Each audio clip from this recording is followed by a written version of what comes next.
सुप्रभात बच्चों। ये कहानी आपके द्वितीय अध्याय की है जिसका शीर्षक है बिजुका।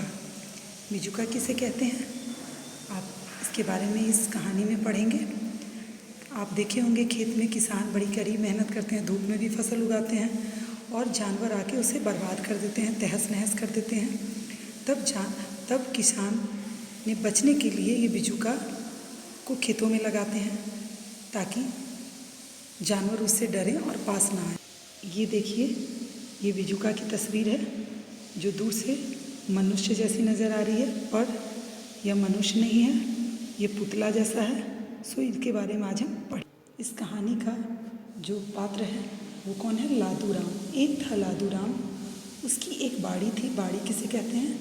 छोटी सी जगह जहाँ पे आप खेती करते हो या फसल उग जाते हैं उसे ही बाड़ी कहते हैं। घर के आगे या पीछे का पार्ट होता है जिसमें लोग सब्जी ज़्यादातर उगाते हैं। बाड़ी में खूब सारे तरबूज और खूब सारे खरबूज थे। बाड़ी में क्या थे? बहुत सारे तरबूज और खरबूज थे। खूब सारी ककड़ियाँ भी थी और खूब सारी फलियाँ, तरोई और लौकी भी थी। तो बाड़ी में बहुत सारे सब्जियाँ थीं, तरबूज, खरबूज, ककड़ी, फलियाँ, तरोई, लौकी, ये सब लादू राम की बाड़ी में थे। तो आए दिन जानवर बाड़ी में घुस जाते थे और मौका पाकर बाड़ी को उजाड़ जाते थे। जानवर क्या करते थे? बाड़ी में घुस जाते थे और उनकी सारी मेहनत को बर्बाद कर देते थे, उनके फसल को नष्ट कर देते थे, खा भी जाते थे, तोड़ फोड़ देते थे। लादू राम बहुत परेशान था। इससे लादू राम क्या हुआ? बहुत परेशान हुआ कि अब क्या करूं मैं, ये तो सारे नष्ट कर जाते हैं।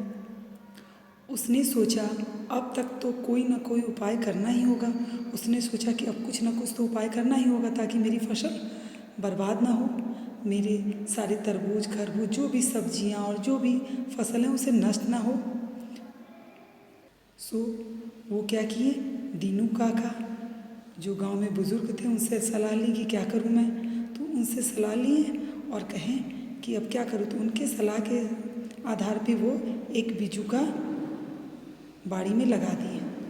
इसके लिए लादू राम ने 2 लकड़ियाँ ली, एक लकड़ी और एक छोटी लकड़ी। उन्होंने 2 लकड़ी ली, एक बड़ी लकड़ी और एक छोटी लकड़ी। लंबी लकड़ी बाड़ी के बीच में बीचों बीच गाड़ दिया। जो लंबी वाली लकड़ी थी वो बाड़ी के बीचों बीच गाड़ दिए। उस पर छोटी लकड़ी आड़ी बांध दी, यानी कि छोटी लकड़ी को टेढ़ा करके बांध दिया और उसे अपनी पुरानी कमीज पहना दी। देखिए, उसे दाएं हाथ में एक बिजना पकड़ा दिया, उसके दाएं हाथ में एक बिजना पकड़ा दिया। बस बिजुका बन गया। और क्या था कि बिजुका बन गया जैसे ही आपको नज़र आ रहा है। एक लंबी लकड़ी जो नीचे लगा हुआ, एक छोटी सी लकड़ी जो साइड में लगा, दोनों हाथ बने हुए हैं। और फिर उसे कपड़ा पहना दिया और उसे एक बिजना पकड़ा दिया। बस बिजुका बन गया। लंबी लकड़ी के ऊपर सर पर एक हांडी उलट कर रख दी। सर पे एक हांडी उलट के रख दी। बाड़ी में बिजुका खड़ा हो गया। अब क्या था? उनकी बाड़ी में बिजुका खड़ा हो गया। जानवर इधर आते ही तो जानवर जैसे ही आते क्या उन्हें लगता कि यहाँ आपको लादू राम खड़ा है।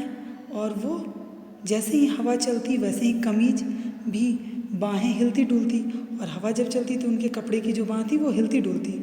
बिजना फट करता और बिजना जो देखिए यहाँ हाथ में लगा हुआ है, पंखा जैसा कुछ नज़र आ रहा है, वो फट आवाज़ भी करता। इधर आने की किसी की हिम्मत नहीं होती। ना लोमड़ी आती, ना सियार आता, ना खरगोश आता, ना तरबूज खाने की कचकच आवाज़ सुनाई पड़ती, ना ककड़ी और भिंडी खाने की कुतर होती। कोई भी यहाँ आने से घबराने लगी। उन्हें लगा कि लादू राम स्वयं खड़ा है और वहाँ जाने पे वो उन्हें चोट पहुँचाएगा। लादू राम बहुत खुश था। वह बिजुका से बोला, शाबाश बिजुका, तू मेरा सच्चा मित्र है। और वो इस बिजुका से बोला कि तू तो मेरा सच्चा मित्र है। रात हुई और चाँद चमका। जैसे ही रात हुई चाँद चमका और चाँद को देखकर सब सो गए, पर बिजुका जाग रहा था। वह पहरा दे रहा था। चाँद बिजुका से बोला, बिजुका भाई आ जा, खेल खेलें आ जा। बिजुका से कौन बोला? चाँद बोला। देखो ये नज़र आ रहा है चाँद। ये बोला बिजुका भाई आ जाओ खेल खेलें। बिजुका ने चाँद की ओर देखा और बोला चाँद भाई मैं कैसे खेल सकता हूँ, मुझे तो बाड़ी की रक्षा करनी है। और ये बिजुका बोला चाँद से कि मैं नहीं खेल सकता, मुझे तो बाड़ी की रक्षा करनी है। चाँद ने बिजुका की बात सुनी और चुपचाप वहाँ से चला गया। वो उसकी बात सुनी और चाँद वापस चला गया। जैसे ही चाँद गया तो उड़ता उड़ता जुगनू वहाँ पहुँच गया और जुगनू ने बिरजू के पास जाकर कहा बिजुका क्षमा कीजिएगा, बिरजू नहीं बिजुका। सो वो बिजुका के पास जाके कहा बिजुका ले ले ले लड्डू हम 5। और वो जुगनू ने कहा कि बिजुका ले ले लड्डू 5, हम भी नाचे तू भी नाच। वो उसे लालच देने लगा कि ये लड्डू ले लो 5 और हम दोनों नाचे। जुगनू ने बिजुका को बहुत समझाया पर बिजुका रखवाली करता रहा। वो बहुत समझाया कि चलो ये लड्डू ले लो, लेकिन वो नहीं माना। वो टस से मस नहीं हुआ और रखवाली करते रहा।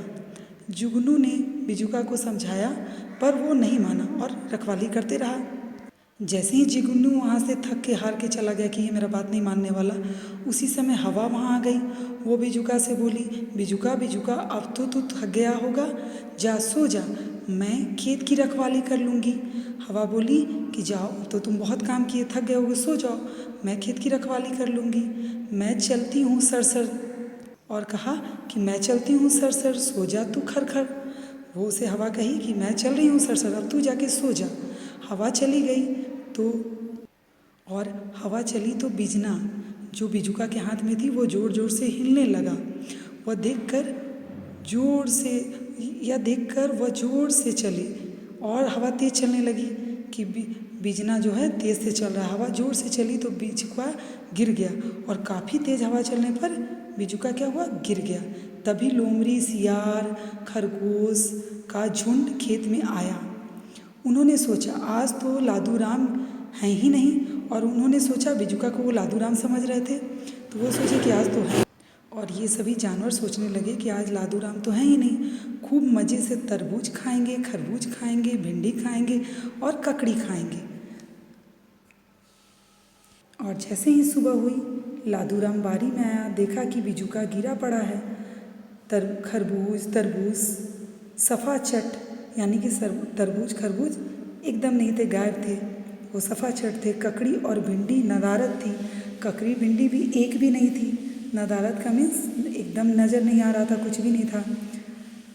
तुरई लौकी गायब थे, तुरई लौकी भी जो थे वो खेत में बिल्कुल नहीं थे। बैगन डर के मारे दुबका पड़ा था, टमाटर गुस्से के मारे लाल था, पालक मेथी बेचारे भय के मारे सिकड़े हुए थे।